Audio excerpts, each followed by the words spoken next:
আসসালামু আলাইকুম everyone, welcome back to my channel recipes by Roxy. Pudding খেতে কে না ভালোবাসে?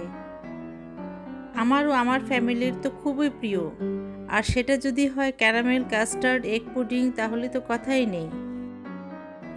আজ আমি আপনাদের সাথে শেয়ার করব দারুণ মজাদার caramel custard egg pudding. Caramel custard egg pudding তৈরির জন্য প্রথমেই আমি ক্যারামেল তৈরি করে নিব।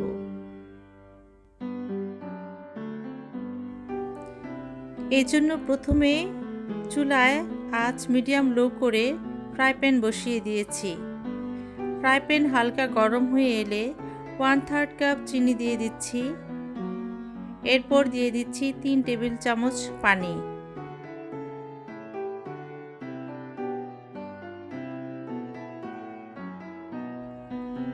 চিনিটা আস্তে আস্তে গলে যাচ্ছে।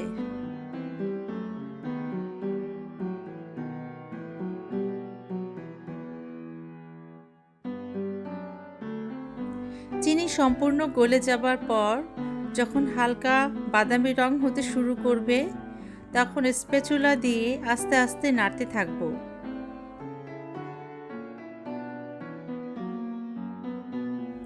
এই পর্যায়ে চুলার আঁচ লো করে দিয়েছি।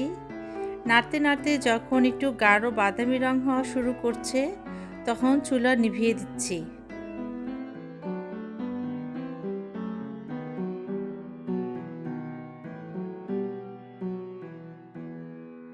ক্যারামেলটা এখন সম্পূর্ণ তৈরি মোল্ডে ঢালার জন্য।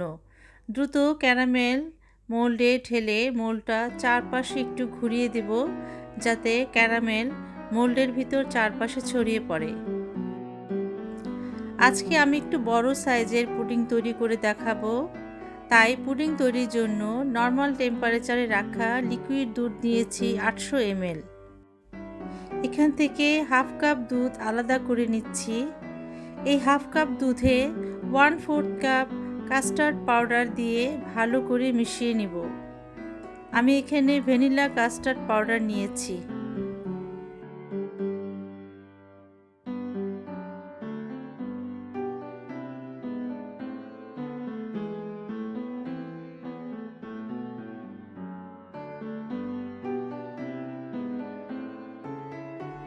একটি গ্লাস বলে আগে থেকে ভেঙে রাখা 6টি ডিম ঢেলে দিচ্ছি। ডিমগুলোকে ভালো করে ফেটিয়ে নিব।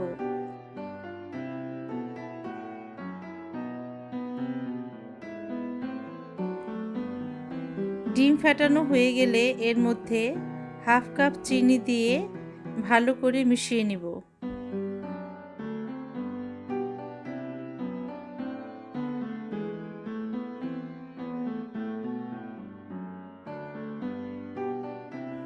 চিনি মেশানো হয়ে গেলে দিয়ে দিব লিকুইড দুধ।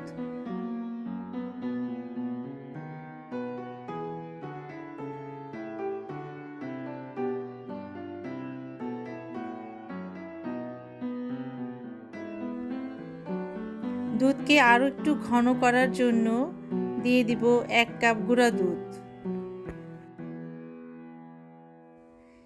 গুঁড়া দুধ ভালো করে মেশাতে হবে যাতে কোনো লাম্পস না থাকে। এরপরে দিব 350 ml condense milk. Condense milk পুডিংয়ের স্বাদকে অনেকখানি বাড়িয়ে দেয়।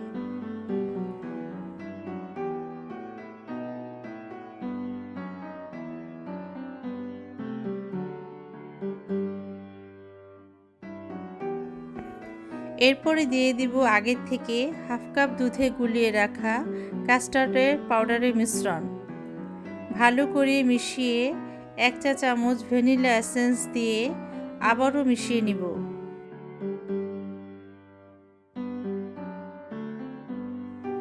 মিশ্রণটি একদম রেডি হয়ে গিয়েছে পুডিং তৈরির জন্য। এরপর পুডিং বক্সের উপর ছাঁকনি বসিয়ে দিচ্ছি। এই স্টিলের ছাঁকনির উপর পুডিংয়ের মিশ্রণটি ঢেলে দিচ্ছি। এতে করে ডিম দুধের মিশ্রণের মধ্যে কোনো রকমের লাম্পস থাকলে ছাঁকনিতে আটকে যাবে আর পুডিংটা অনেক মসৃণ হবে।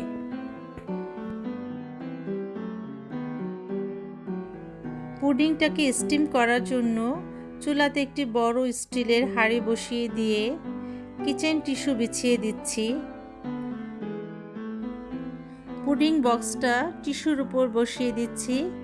এভাবে কিচেন টিস্যু বা কিচেন টাওয়েল বসিয়ে দিলে স্টিমের সময় পানি ফুটে উঠলে বাটিটা নড়াচড়া করবে না এবং বাটির ভিতরে পানিও ঢুকবে না, আর বাটিতে ট্যাপ পড়ারও ভয় থাকবে না। এরপর পুডিং বক্সটাকে ঢাকনা দিয়ে ঢেকে দিচ্ছি। এরপর হাঁড়ির ভিতরে কিছু পানি দিয়ে দিব। পানির পরিমাণটা যেন পুডিং বক্সের অর্ধেক বা অর্ধেকের চেয়ে একটু কম হয়। হাঁড়িটাকে ঢাকনা দিয়ে ঢেকে দিব। এ পর্যায়ে চুলার আঁচ লো থাকবে।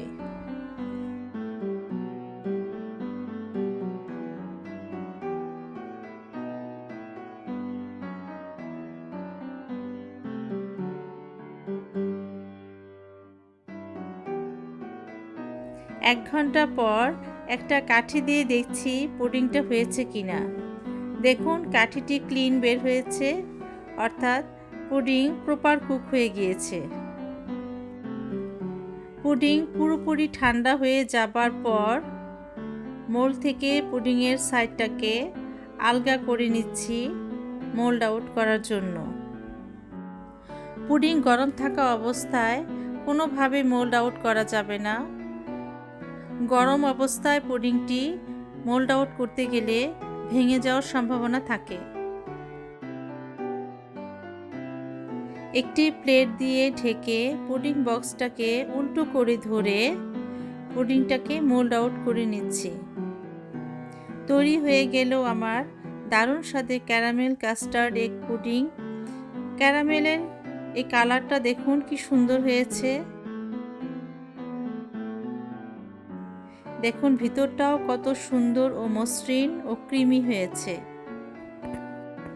আমার এই ক্যারামেল কাস্টার্ড এগ পুডিংয়ের রেসিপিটি আপনাদের কাছে কেমন লাগলো তা অবশ্যই কমেন্ট করে জানাবেন। ভালো লাগলে লাইক ও ফ্রেন্ডস অ্যান্ড সাথে শেয়ার করবেন। আর যারা আমার চ্যানেলটি এখনও সাবস্ক্রাইব করেননি তারা প্লিজ চ্যানেলটিকে সাবস্ক্রাইব করে পাশে থাকবেন। আপনারা সবাই ভালো থাকবেন। আল্লাহ হাফেজ।